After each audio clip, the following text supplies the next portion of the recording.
During the Eastern Jin dynasty of China, there was a man named Su Yan in Yangxian. One day, when he was carrying a goose coop with geese through the Suiyan mountain, he saw a young scholar, about 17 or 18 years old, lying by the roadside, saying that his feet hurt and begging Su Yan to let him sit in the goose coop. Su Yan thought that he was joking, but the scholar suddenly got into the goose coop. Strangely, the goose coop did not become wider, nor did the scholar become smaller. He sat comfortably side by side with two geese in the coop, and the geese were not frightened by him at all. So Su Yan carried the goose coop on his back and moved forward, and he didn't feel that the goose coop was getting heavier. After walking for a while, Su Yan went to take a rest under a tree. The scholar got out of the goose coop and said to Su Yan, "Thank you for giving me a ride. I want to treat you to something to eat." Su Yan said, "How wonderful." The scholar spat out a beautiful food box from his mouth. There are all kinds of delicacies in the food box, all of which were contained in bronze utensils, which stretched for more than 3 square meters and have a fragrant smell, which is rare in the world. The two ate and drank happily. After several rounds of drinking, the scholar said to Su Yan, "Actually, I brought a woman with me, and now I want to invite her out to have fun." Su Yan said, "That's great." The scholar then spat out another woman from his mouth, about 15 or 16 years old, with gorgeous clothes and unparalleled beauty. She sat down next to the scholar, and the three of them ate, drank and laughed together. It didn't take long for the scholar to get so drunk that he lay down and fell asleep. The woman looked at the scholar and said to Su Yan, "Although I am married to him, there is someone else in my heart. I also secretly brought this man with me. Since my husband is asleep now, I want to invite my lover out and have fun together. Please don't tell my husband." Su Yan said, "No problem."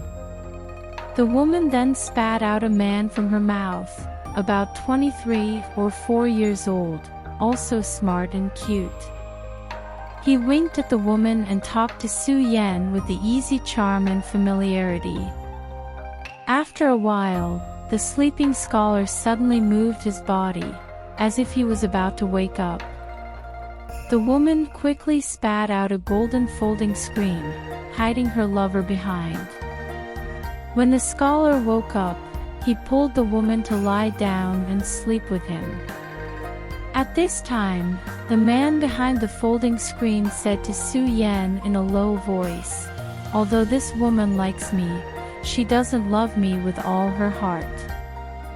I also secretly brought a woman with me, and now I want to meet her temporarily. Please stay quiet, not disclose a secret." Su Yan said, "Okay." The man then spat out another woman about 20 years old from his mouth. She also sat down to eat and drink, and flirted with the man for a long time. Suddenly, the man heard the sound of the scholar moving his body. The man was startled. The two of them are about to wake up. So he opened his mouth quickly and took the woman he spat out into his mouth again. Soon after, the scholar's wife came out of the folding screen and said to Su Yan, "My husband is about to wake up."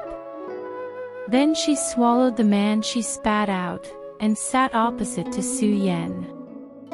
After a while, the scholar woke up and then said to Su Yan, "I just wanted to rest for a while, but I didn't expect to sleep for so long.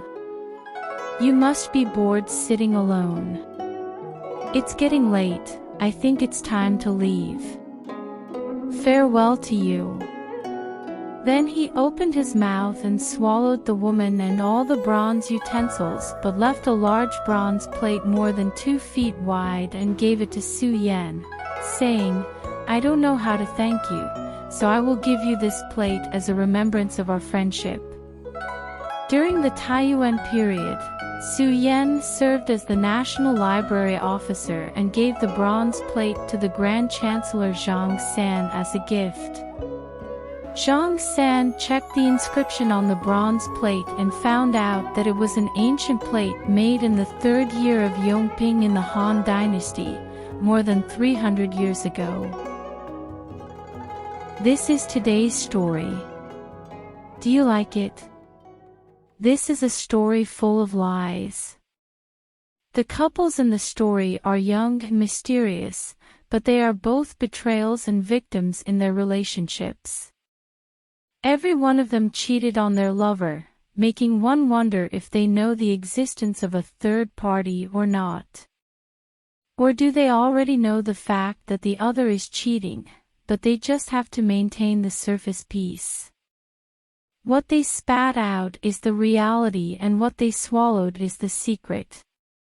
But what is true and what is false? The field they played is illusory and absurd, but it is realistic. As long as there are people in this world, there will be secrets. Maybe sometimes it's better not to seek out other people's secrets. The only one who stayed out was Su Yan, a bystander. From beginning to end, he watched the whole process with a detached attitude, and he did not reject or criticize, just let the scandals of men and women play out naturally. Perhaps it is more intriguing for the readers to experience and discover the profound meaning behind this interesting story by themselves. On the other hand, maybe people can think about it. Why do people need to judge others' affairs? A wise man will respect the complexity and variability of human nature, so as to leave a space for coexistence between people. Everyone in this world could be in the Goose Coop. It's also a story full of imagination. A good literary work will select events, characters, times, and places familiar to readers to make surprising rewrites, cross the boundaries between reality and imagination, and challenge the logic of readers, creating all kinds of charming elements. For example, the goose is a highly alert animal, but the scholars seem to be a goose in the eyes of the geese, so the geese were not frightened at all. In addition, the scholar had no weight, and he can still get into the coop, suddenly big and small, beyond the limitation of space, and can magically conjure up a lot of food. It seems that he is not only a man but a ghost or even a god. It is admirable that the ancients had such a rich imagination. If you like Asian classical stories or want to know more about Asian culture, please don't forget to subscribe for more new videos.